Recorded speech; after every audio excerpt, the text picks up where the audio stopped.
The following video was recorded on location in my state-of-the-art office in the corner of my first floor apartment. If you like what you're about to hear, please like, comment, share, subscribe, and hit that notification bell in the upper right corner.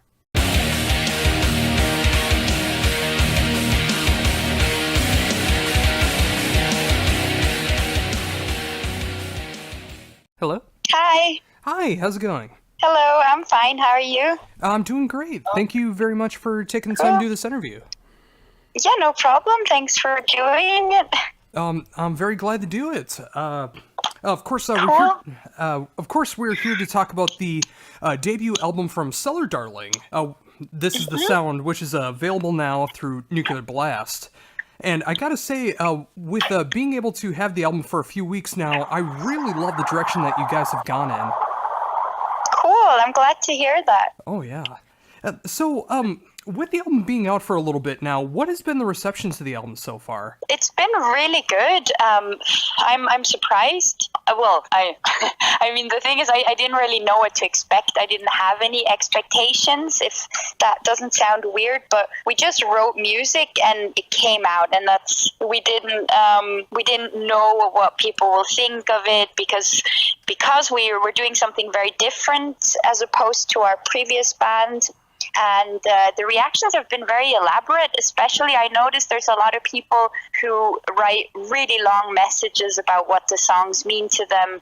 And, that's amazing, like to not just get, like a thumbs up or that's cool, but that people actually are really into it and that it has a lot of meaning for them. And, of course, there's also people who would have wished us to take a different direction. I mean, you can't please everybody, but we're very happy with the reaction so far. Yeah, and I'm glad to hear that too. I mean, when it comes to music, especially if it's something you want to pursue as a career, you really want to be able to be happy with the music that you're making. And if you can be in that position where you are making the music that you want to make, and then you should go for it. And that's why I'm so glad to see Cellar Darling turn into what it did. Yeah, definitely. I'm glad you think that way. So, with that in mind, for people who may not be familiar, how did Cellar Darling start? Well, Cellar Darling is actually the result of a split with our previous band, Eluveitie, but it's not the sole reason why the band exists. Evo, Merlin, and I have always been very good friends, and we've always wanted to do a project at some point, just the three of us. And initially, that was going to be a side project of some sort, and then when the surprising split happened, things just got rolling very fast, and then the side project suddenly became the main project. And we just started writing songs right away because that's the only thing we want to do, and the only thing we can do is create music. Yeah, and I think that's very important too. And when something like that does happen, when you do split with a band, I mean, sometimes it can be beneficial, sometimes it can hurt all the parties involved, but I'm glad to see with you guys that you were able to just go right into it and make this more of a full-blown band rather than just a side project. Mm-hmm. Yeah, definitely. So when it became into writing for this project, how did you know which direction you wanted the music to go in? We didn't. We basically just met up. We worked on some ideas together. We jammed a lot and experimented, and we just let things flow naturally. We didn't tell ourselves what kind of music this is going to be. We never said it's going to sound like this or it's going to not sound like that. We just wrote and we let ideas flow, and that's the result of it. It's turned into something new and unique. Yeah, and that's what I really appreciated too. I mean, there's a lot of those great elements that people may know from Eluveitie, but there's so much difference and variety that's also gone along in there too. It just has its very own original sound. Yeah, definitely. I'm very glad that other people see it that way as well. So, of course, letting it be natural songwriting, did you know what kind of instrumentation you wanted to go with it? Did you know that you wanted to keep more of the folk instruments involved with it as well? Yeah, definitely. I've been playing the hurdy-gurdy for over 10 years now, and it's basically my main instrument, so that was clear from the beginning that I would incorporate that.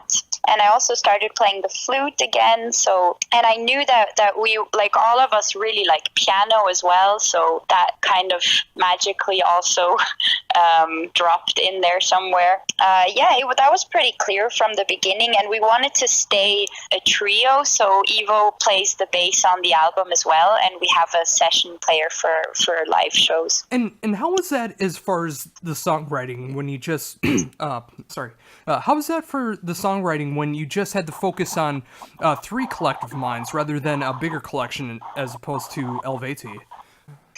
Well, I actually really enjoy our songwriting process. It's way different from Eluveitie because there's not like one mastermind who delegates what people do and you can kind of throw in your ideas from time to time. It's really a combination of us three. Sometimes Ivo comes up with a song, sometimes I do, but we all arrange the songs together at the rehearsal room and we experiment and just spend hours doing weird shit. And it's a real team effort, and I enjoy it a lot.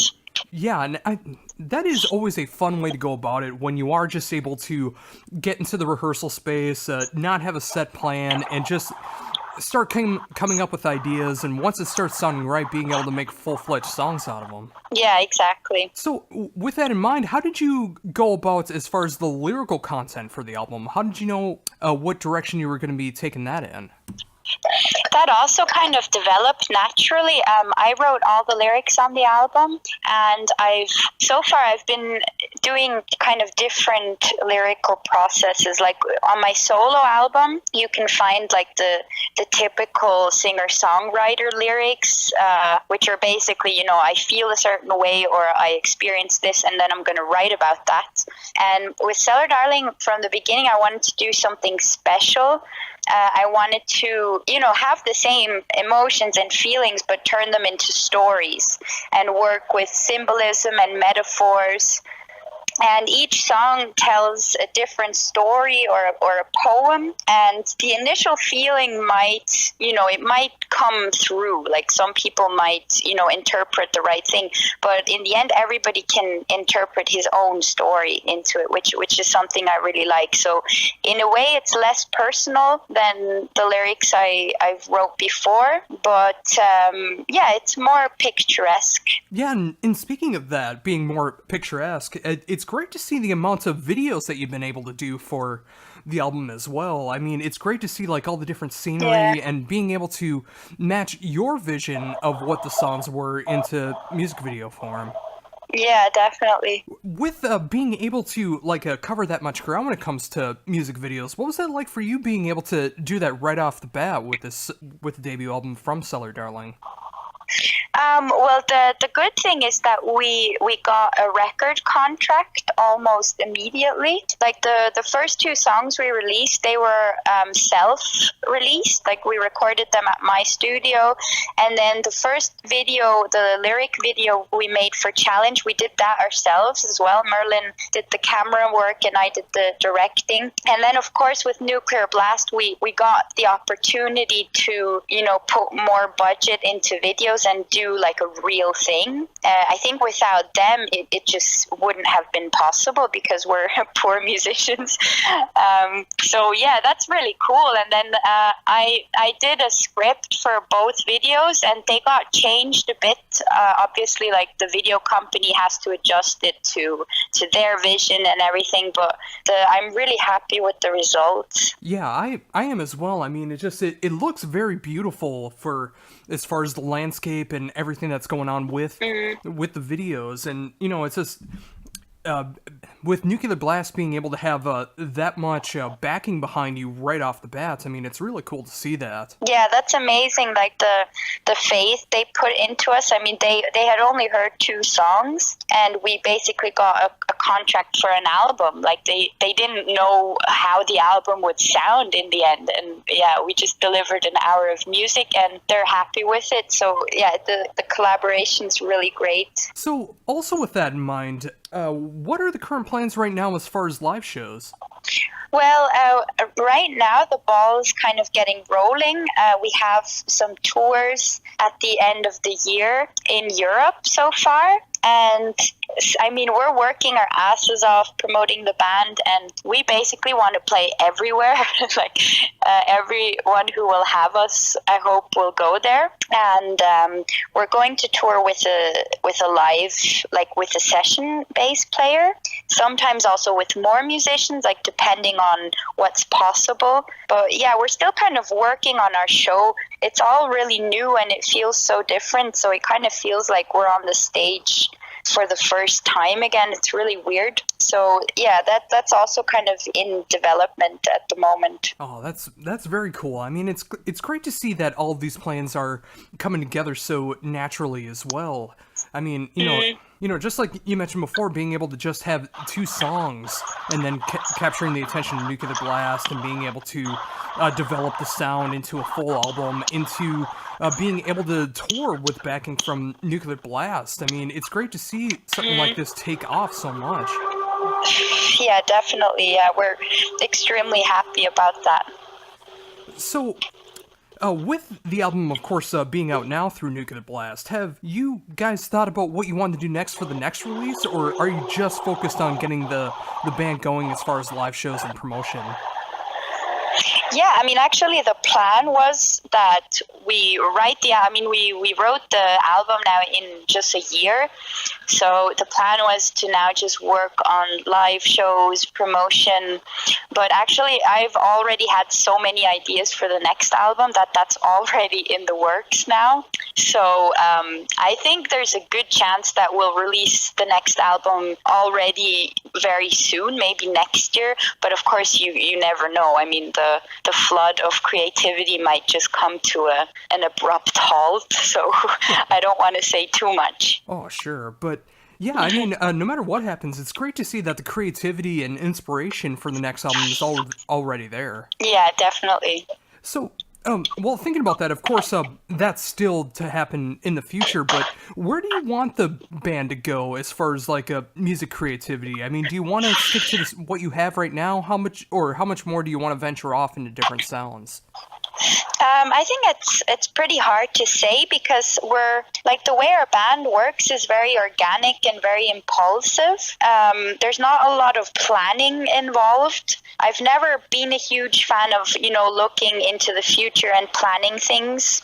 I just go with my gut feeling and whatever the universe tells me. So I can imagine all sorts of things. It just has to be natural. I don't want to force anything or do something that that doesn't feel right. So I think we're going to still be on the path that we're going to experiment a lot and have, and not be the kind of band that you can just throw into a certain genre. Yeah, and that was one thing I kept thinking about the more that I listened to the album. I mean, there's so many different elements of different styles, but it's really hard to pinpoint one way to describe the band. I mean, the listener just has to decide that for themselves.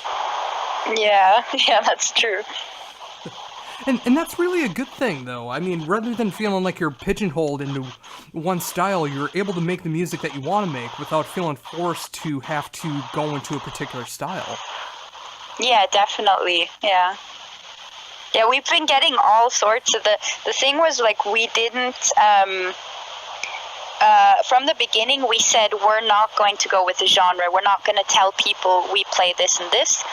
And that kind of got a bit weird because a lot of people categorized us as things that we thought, okay, well, we're definitely not that. So now we came up with a good term, which is the new wave of folk rock. Which, it's kind of an open term, but we think it fits, because there were people calling us symphonic metal and stuff like that, where we thought okay, whatever. So I think that's still a very broad term. We have metal influences, we have rock, we have some folk, and yeah, some progressive elements as well. So it's a bit hard to say, but now at least we put the new wave of folk rock on our website, and who knows, maybe that's going to catch on. I think that's actually a great way to approach it, because that means it can be open to interpretation when you have something as far as like the new wave of folk rock. I mean, when you have that in mind, I mean, it can cover so much ground. Yeah, exactly. Well, awesome. Well, Anna, thank you so very much for taking the time to talk to me about everything that's going on in the world of Cellar Darling right now. And of course, talking Thank about... you. Oh, not a problem.